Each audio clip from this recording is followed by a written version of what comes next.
Hello friends, मैं हूं आदित्य और मैं आज आपके लिए कुछ विशेष जीके जीएस के प्रश्न लेके आया हूं जो कि आपके किसी भी कॉम्पिटिटिव एग्ज़ाम में, किसी भी प्रतियोगी परीक्षाओं में पूछे जा सकते हैं। तो चलिए स्टार्ट करते हैं अपने सेशन। फ्रेंड्स, आज हम देखने वाले हैं सामान्य अध्ययन से ऐसे प्रश्न जो कि काफ़ी पूछे जाते हैं एग्ज़ाम में।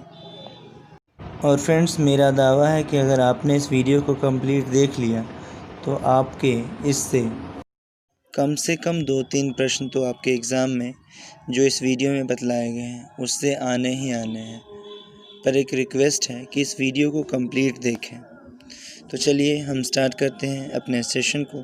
तो पहला सवाल है कि हड़प्पा सभ्यता की खोज किसने की थी। तो फ्रेंड्स, यहाँ पे ऑप्शन नंबर ए है Ramdas Sahni, option number B Dayaram Sahni, option number C Jagpati Jyoti या फिर ऑप्शन नंबर डी। तो फ्रेंड्स, मैं आशा करता हूँ कि आप लोगों ने आंसर ढूंढ लिया होगा। चलिए, जिन लोगों ने नहीं ढूंढा है मैं बतला देता हूँ कि इसका आंसर होगा option number B Dayaram Sahni. Dayaram Sahni ने हड़प्पा सभ्यता की खोज की थी 1921 में, जो कि वर्तमान में पाकिस्तान के पंजाब प्रांत में स्थित है। तो आइए फ्रेंड्स, अब हम अपने नेक्स्ट सवाल पे आते हैं। हमारा नेक्स्ट सवाल है मोहनजोदड़ो की खोज किसने की थी। Option number A Rakhaldas Banerji ने, या फिर option number B Rajesh Chaudhary ने, या फिर option number C Deepika Joshi ने, या फिर ऑप्शन नंबर डी माधव स्वरूप ने। तो चलिए फ्रेंड्स, मैं ऐसा मान के चलता हूँ कि आप लोगों ने आंसर ढूंढ लिया होगा। तो चलिए मैं बतला देता हूँ, इसका आंसर है राखलदास बनर्जी। राखलदास बनर्जी ने मोहनजोदड़ो की खोज 1922 में की, जो कि वर्तमान के पाकिस्तान के सिंध प्रांत में स्थित है। फ्रेंड्स, यहाँ से आपसे सवाल इस प्रकार से भी पूछा जा सकता है कि मोहनजोदड़ो की खोज राखलदास बनर्जी के द्वारा कब की गई। तो आप कहेंगे 1922 में, और ये पाकिस्तान के सिंध प्रांत में स्थित है। चलिए फ्रेंड्स, अब हम अपने नेक्स्ट सवाल पे आते हैं। नेक्स्ट सवाल है मोहनजोदड़ो किस नदी के तट पर स्थित है। ऑप्शन नंबर ए सिंधु नदी, ऑप्शन नंबर बी सतलज नदी, या फिर ऑप्शन नंबर सी रावी नदी, या फिर ऑप्शन नंबर डी गंगा नदी। तो फ्रेंड्स, मैं आपको बतला दूं कि मोहनजोदड़ो जो है सिंधु नदी के तट पर स्थित है, और इसकी खोज की बात करें तो इसकी खोज 1922 में राखलदास बनर्जी के द्वारा की गई थी, जो कि वर्तमान के पाकिस्तान के सिंध प्रांत में स्थित है। तो फ्रेंड्स, आइए अब हम अगला सवाल देखते हैं। अगला सवाल है लोथल किस नदी के तट पे बसा है। ऑप्शन नंबर ए यमुना नदी, ऑप्शन नंबर बी भोगवा नदी, ऑप्शन नंबर सी सतलज नदी, या फिर ऑप्शन नंबर डी घग्गर नदी। तो फ्रेंड्स, इसका आंसर होगा ऑप्शन नंबर बी भोगवा नदी। लोथल जो है भोगवा नदी के तट पे बसा है। फ्रेंड्स, अगला सवाल है नए जन्मे हुए बच्चे में कितनी हड्डियां पाई जाती हैं। ऑप्शन नंबर ए 208, या फिर ऑप्शन नंबर बी 300, या फिर ऑप्शन नंबर सी 250, या फिर ऑप्शन नंबर डी 300 प्लस। तो कहने का मतलब ये कि जो बच्चा अभी नया नया जन्म लिया है उसके शरीर में कितनी हड्डियां होती हैं। अगर ऐसा सवाल पूछा जाए तो आप कहेंगे 300 प्लस, यानी कि 300 से अधिक हड्डियां होती हैं। और बाद में फिर जब वो बच्चा कुछ बड़ा हो जाता है तो ये हड्डियां जुड़ करके जो है कम पड़ जाती हैं, धीरे धीरे मतलब कि एक दूसरे से जुटने की वजह से इनकी संख्या कम हो जाती है। तो फिर 208 होती है, और फिर जब वो बच्चा थोड़ा और बड़ा होता है तो 206 हो जाती है, और अंत तक वृद्धावस्था तक जो है 206 हड्डियां ही रहती हैं। तो फ्रेंड्स, इसका जवाब होगा ऑप्शन नंबर डी 300 से अधिक होती है, यानी कि 300 प्लस होती है। फ्रेंड्स, हमारा अगला सवाल है कि लाइसोसोम को क्या कहा जाता है। तो फ्रेंड्स, लाइसोसोम को जो है आत्महत्या की थैली कहा जाता है, और वो इस वजह से कहा जाता है क्योंकि इस लाइसोसोम के अंदर जो है HCl भरा होता है। HCl यानी कि हाइड्रोक्लोरिक एसिड। और ये एसिड क्या काम करता है कि हमारे शरीर में जो अनवांटेड जो मैटर या पदार्थ या फिर जो कीटाणु हमारे शरीर में आ जाते हैं उनको मारने का काम ये करता है। लाइसोसोम में जो जहरीला पदार्थ भरा होता है वो, और हमारे शरीर को स्वस्थ रखने का काम करता है। लेकिन अगर ये लाइसोसोम की थैली फट जाती है तो ये हमारे शरीर के सेल को ही बर्बाद करने में लग जाता है, जिस वजह से ही लाइसोसोम को आत्महत्या की थैली कहते हैं। शरीर की संरचनात्मक एवं क्रियात्मक इकाई किसे कहा जाता है? फ्रेंड्स, ऐसा सवाल भी आपसे पूछा जा सकता है। तो आप जो इसमें सी नंबर ऑप्शन दे दिया हुआ है इस सवाल में, कोशिका, उसी कोशिका को आप शरीर की संरचनात्मक एवं क्रियात्मक इकाई भी कहते हैं। और फ्रेंड्स, यहाँ पे जो ऑप्शन नंबर बी दे रखा है ऊतक, ये कोशिकाओं के समूह को ऊतक कहते हैं, और वैसी कोशिका जिनकी प्रकृति एक समान हो। तो आइए फ्रेंड्स, नेक्स्ट सवाल पे आते हैं। हमारा नेक्स्ट सवाल है, क्लोरीन की परमाणु संख्या कितनी होती है? क्लोरीन की परमाणु संख्या आपको बतलानी है। ऑप्शन नंबर ए 17 होती है, या ऑप्शन नंबर बी 13, या फिर ऑप्शन नंबर सी 21, या फिर ऑप्शन नंबर डी। तो फ्रेंड्स, मैं आपको बतला दूं कि क्लोरीन की परमाणु संख्या जो है वो 17 होती है, और जिसका संकेत अगर कोई पूछे क्या लिखना होता है तो Cl लिखते हैं, Cl। फ्रेंड्स, हमारा नेक्स्ट क्वेश्चन है, प्रथम विश्व युद्ध कब से कब तक लड़ा गया? ऑप्शन नंबर ए 1914 से 18, ऑप्शन नंबर बी 1939 से 45, या फिर ऑप्शन नंबर सी 1835 से 38, या फिर ऑप्शन नंबर डी 1418 से 28। तो फ्रेंड्स, मैं आपको बतला दूं कि प्रथम विश्व युद्ध जो है यह युद्ध 1914 से 18 के बीच लड़ा गया। ऑप्शन नंबर ए, यहाँ पे ऑप्शन नंबर ए जो है सही होगा, राइट आंसर होगा। और ऑप्शन नंबर बी जो है 1939 से 45, इस तिथि को जो है द्वितीय विश्व युद्ध लड़ा गया।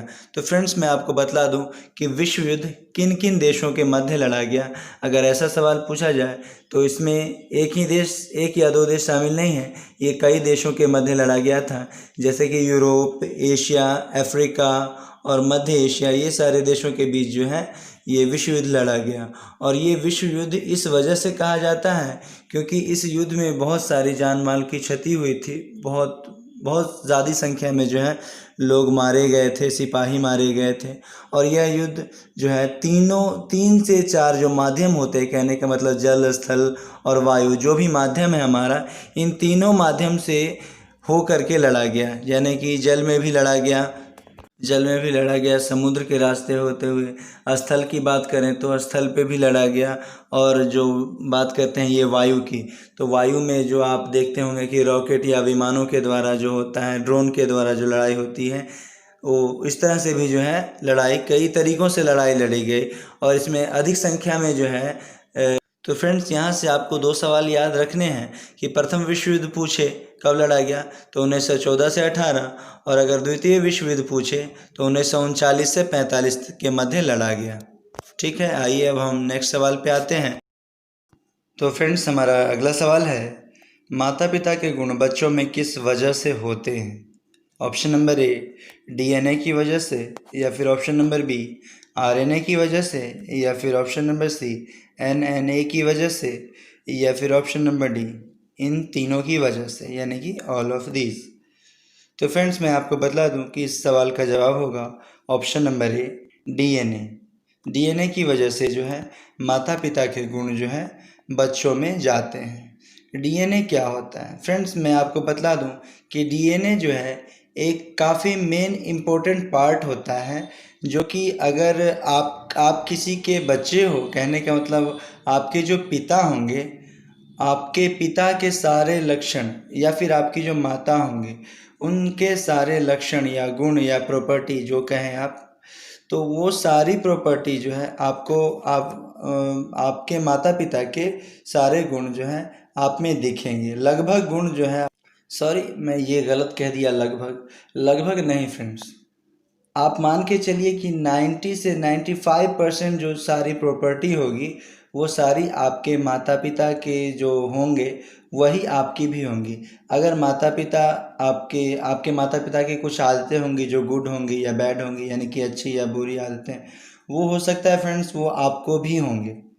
तो ये होता है। और फ्रेंड्स, इसका उपयोग जो है DNA का उपयोग, अगर कोई कातिल यानी कि मुजरिम अगर कोई हादसा या कोई क्राइम करके भाग जाता है और उसके द्वारा कोई ऐसी चीज़ जो, या फिर कहें कि रिवॉल्वर या फिर चाकू या फिर कोई ऐसी चीज़, कोई भी ऐसी चीज़ जो उसके द्वारा पकड़ी गई हो हाथों के, तो उस चीज़ पे जो है उस व्यक्ति के फिंगरप्रिंट्स, कहने का मतलब फिंगरप्रिंट्स या फिर हाथों या फिर शरीर का जो निशान होता है वो प्रिंट हो जाता है, यानी कि छप जाता है। और उसे रीड करने के बाद पता चल जाता है कि हाँ, ये फिंगरप्रिंट किस किस व्यक्ति के हैं। जैसे कि अगर जिन व्यक्तियों को मतलब रिमांड में लिया जाता है शक के आधार पे, उन सभी लोगों के फिंगरप्रिंट्स लेकर के चेक किए जाते हैं कि क्या इन लोगों का फिंगरप्रिंट यानी कि डीएनए मैच करता है कि नहीं। और फ्रेंड्स, आपसे ऐसा भी सवाल पूछा जा सकता है कि डीएनए का फुल फॉर्म क्या होता है। तो आप कहेंगे कि डीएनए का full form deoxy ribose nucleic acid होता है। और अगर आरएनए का फुल फॉर्म पूछे तो आप कहेंगे राइबोस न्यूक्लिक एसिड। फ्रेंड्स, हमारा अगला सवाल है, लोहे में जंग लगना कैसी प्रक्रिया है? ऑक्सीकरण प्रक्रिया है, या फिर ऑप्शन नंबर बी अवकरण है, या फिर ऑप्शन नंबर सी रासायनिक है, या फिर ऑप्शन नंबर डी भौतिक है। तो फ्रेंड्स, मैं आपको बता दूं कि लोहे में जंग लगना जो है ये ऑक्सीकरण प्रक्रिया है। ऑक्सीकरण का मतलब इंग्लिश में कहते हैं ऑक्सीडेशन, ठीक है। इसमें क्या होता है, लोहा का क्षरण होता है।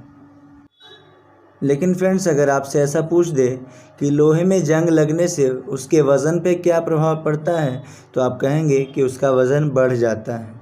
और फ्रेंड्स, यहाँ पे आप एक बात और ध्यान रखेंगे, ऑप्शन नंबर डी में जो भौतिक है ये होता है भौतिक, किसमें भौतिक परिवर्तन क्या होता है, दूध से दही का जमना, ये भौतिक परिवर्तन है। फ्रेंड्स, आइए अब अपना नेक्स्ट सवाल देखते हैं।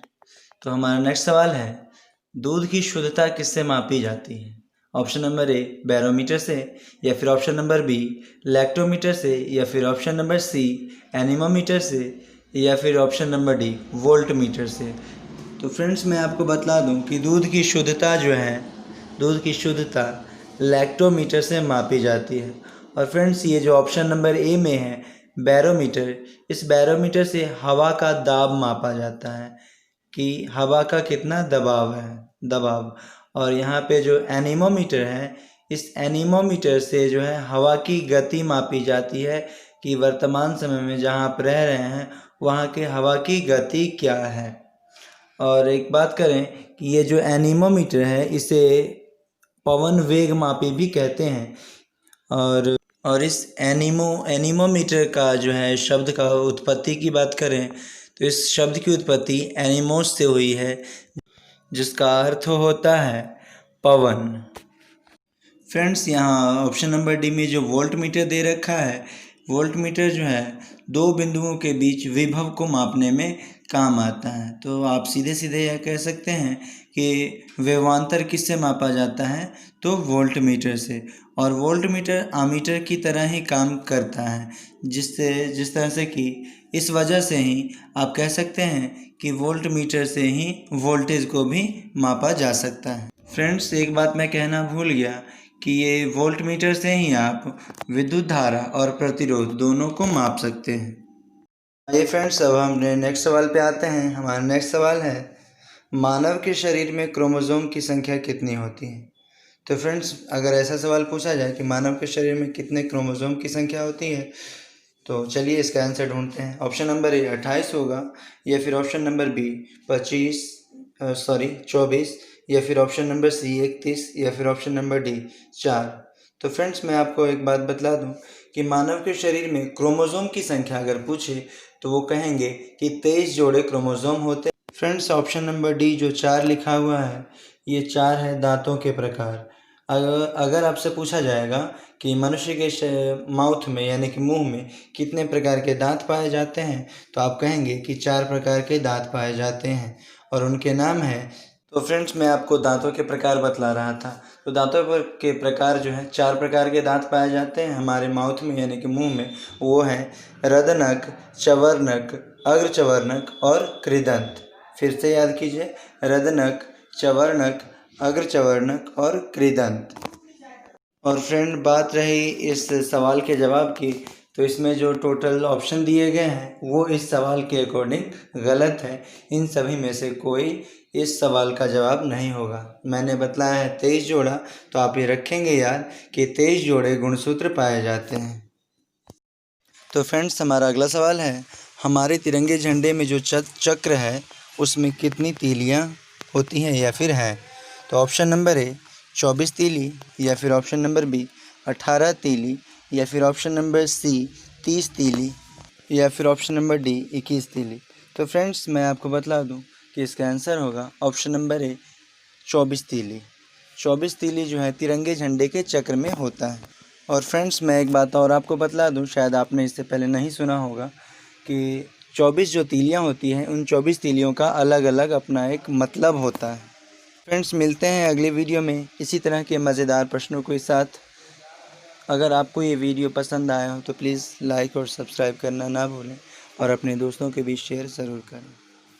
Best of luck.